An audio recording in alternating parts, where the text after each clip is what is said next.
ಮುಸ್ಲಿಮರು ಯಾಕೆ ಹಂದಿಯ ಮಾಂಸವನ್ನ ತಿನ್ನುವುದಿಲ್ಲ? ಇದಕ್ಕೆ ಕಾರಣ ಏನು? ಇದರ ಹಿಂದಿನ ನಿಯಮಗಳೇನು?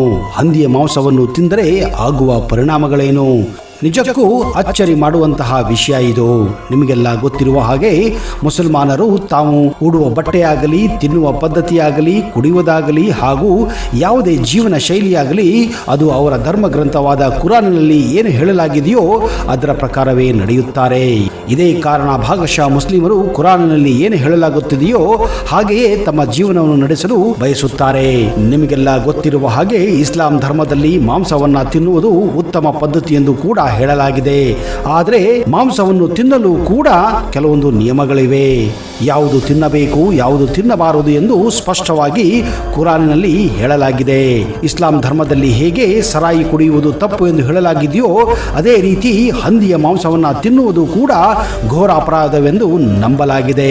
ಹಾಗಾದ್ರೆ ಇದರ ಹಿಂದಿನ ರಹಸ್ಯವನ್ನು ನೀವು ತಿಳಿಯಬೇಕೆಂದ್ರೆ ಈ ವಿಡಿಯೋನ ಕೊನೆವರೆಗೂ ನೋಡಲೇಬೇಕು. ಅದಕ್ಕಿಂತ ಮೊದಲು ನೀವು ನಮ್ಮ ಚಾನೆಲ್ಗೆ ಹೊಸಬರಾಗಿದ್ದರೆ ದಯವಿಟ್ಟು ಈಗಲೇ ಸಬ್ಸ್ಕ್ರೈಬ್ ಮಾಡಿ, ಜೊತೆಗೆ ಬೆಲ್ ಐಕನ್ ಕೂಡ ಪ್ರೆಸ್ ಮಾಡಿ.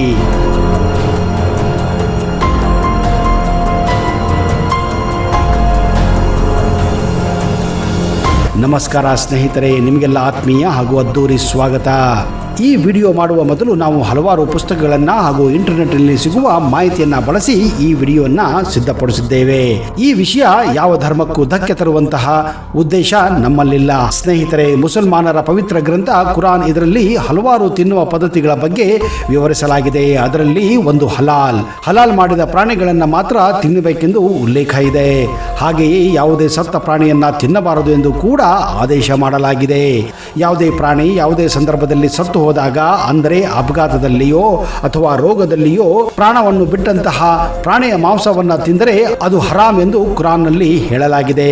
ಕುರಾನ್ನಲ್ಲಿ ಹಂದಿಯ ಮಾಂಸವನ್ನು ತಿನ್ನಬಾರದು ಎಂದು ಸ್ಪಷ್ಟವಾಗಿ ಉಲ್ಲೇಖ ಮಾಡಲಾಗಿದೆ. ಬರೀ ಕುರಾನ್ನಲ್ಲಿ ಅಲ್ಲ, ಬೈಬಲ್ನಲ್ಲಿಯೂ ಕೂಡ ಹಂದಿಯ ಮಾಂಸವನ್ನು ತಿನ್ನಬಾರದು ಎಂದು ಬರೆಯಲಾಗಿದೆ. ಹಾಗಾದರೆ ಯಾಕೆ ಹಂದಿಯ ಮಾಂಸವನ್ನು ತಿನ್ನಬಾರದು ಅನ್ನುವುದೊಂದು ದೊಡ್ಡ ಪ್ರಶ್ನೆ. ಹಂದಿಯ ಮಾಂಸವನ್ನು ತಿನ್ನುವುದರಿಂದ ಆಗುವ ಸಮಸ್ಯೆಯಾದರೇನು? ನಿಜ ಹೇಳಬೇಕೆಂದರೆ ಇದಕ್ಕೆ ಮುಖ್ಯ ಕಾರಣ ಹಂದಿಯ ಗುಣಲಕ್ಷಣಗಳು. ನಿಮಗೆಲ್ಲ ಗೊತ್ತಿರುವ ಹಾಗೆ ಹಂದಿ ಒಂದು ಅವಕಾಶವಾದಿ ಪ್ರಾಣಿಯಾಗಿದೆ. ಇದು ಭೂಮಿ ಮೇಲೆ ಸಿಗುವ ಯಾವುದೇ ವಸ್ತುವನ್ನು ಬಿಡುವುದಿಲ್ಲ. ಅದು ಒಳ್ಳೆಯದೇ ಆಗಲಿ, ಕೆಟ್ಟದ್ದೇ ಆಗಲಿ, ಗಲೀಜೇ ಆಗಲಿ, ಹೊಲಸೆ ಆಗಲಿ ಎಲ್ಲವನ್ನ ಭಕ್ಷಿಸಲು ಬಯಸುತ್ತದೆ. ಒಳ್ಳೆಯ ತರಕಾರಿಯಿಂದ ಹಿಡಿದು ಗಿಡ ಕಂಟೆಗಳಿಂದ ಹಿಡಿದು ಸತ್ತ ಪ್ರಾಣಿಗಳನ್ನೇ ಆಗಲಿ ಹಾಗೂ ಪ್ರಾಣಿಗಳ ಮಲವನ್ನೇ ಆಗಲಿ, ಮನುಷ್ಯರ ಮಲವನ್ನೇ ಆಗಲಿ ಅದು ಹಂದಿಗೆ ಯಾವುದೇ ವ್ಯತ್ಯಾಸ ತೋರುವುದಿಲ್ಲ. ಭಾರತದಲ್ಲಿ ಹಂದಿಗಳು ಎಲ್ಲೆಲ್ಲೋ ಕಾಣುತ್ತವೆ. ಅದು ಹೆಚ್ಚಾಗಿ ಹೊಲಸು ಗಲೀಜು ಇರುವಂತಹ ಪ್ರದೇಶದಲ್ಲೇ ನಾವು ಈ ಹಂದಿಗಳನ್ನು ಹೆಚ್ಚಾಗಿ ನೋಡುತ್ತೇವೆ. ಇಂತಹ ಹಂದಿಗಳು ಹೆಚ್ಚಾಗಿ ಹೊಲಸನ್ನೇ ತಿನ್ನಲು ಬಯಸುತ್ತೇವೆ. ಇದೇ ಕಾರಣ ಎಷ್ಟೋ ಜನ ಇವುಗಳ ಮಾಂಸವನ್ನ ತಿನ್ನಲು ಬಯಸುವುದಿಲ್ಲ. ಆದರೆ ಕೆಲವೊಂದು ವಿಕಾಸಗೊಂಡ ದೇಶಗಳಲ್ಲಿ, ಅಂದರೆ ಇಂಗ್ಲೆಂಡ್, ಅಮೆರಿಕ, ಕೆನಡಾ, ಆಸ್ಟ್ರೇಲಿಯಾ ದೇಶಗಳಲ್ಲಿ ಹಂದಿಗಳನ್ನ ಭಾರತದಲ್ಲಿ ಯಾವ ರೀತಿ ಕುರಿ ಮೇಕೆಗಳನ್ನ ಬಳಸುತ್ತಾರೆ, ಅವುಗಳನ್ನ ಪಾಲನೆ ಮಾಡುತ್ತಾರೆ, ಅದೇ ರೀತಿ ಹಂದಿಗಳನ್ನ ಚೆನ್ನಾಗಿ ಬೆಳೆಸಿ ಶುದ್ಧವಾದ ಆಹಾರವನ್ನು ಕೊಟ್ಟು ಅಲ್ಲಿ ಬೆಳೆಸುತ್ತಾರೆ.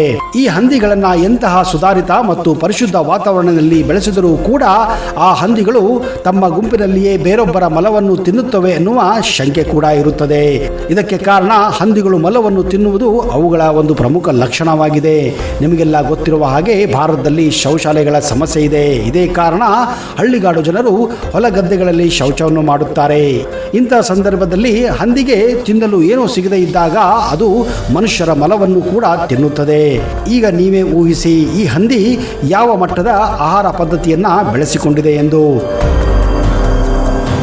ನಿಜ ಹೇಳಬೇಕೆಂದರೆ ನೈಸರ್ಗಿಕವಾಗಿ, ಪ್ರಾಕೃತಿಕವಾಗಿ ಹಂದಿಗಳು ಗಲೀಜನ್ನೇ ಇಷ್ಟಪಡುತ್ತವೆ. ಹೇಗೆ ಬೆಕ್ಕಿನ ಮುಂದೆ ಹಾಲನ್ನು ಇಟ್ಟರೆ ಬೆಕ್ಕು ಹಾಲನ್ನು ಕುಡಿಯದೆ ಸುಮ್ಮನೆ ಇರುತ್ತಾ, ಅದೇ ರೀತಿ ಹಂದಿ ಕೂಡ ಗಲೀಜನ್ನು ಮುಂದೆ ಕಂಡರೆ ಅದು ತಿಂದಿಯೇ ತಿನ್ನುತ್ತದೆ.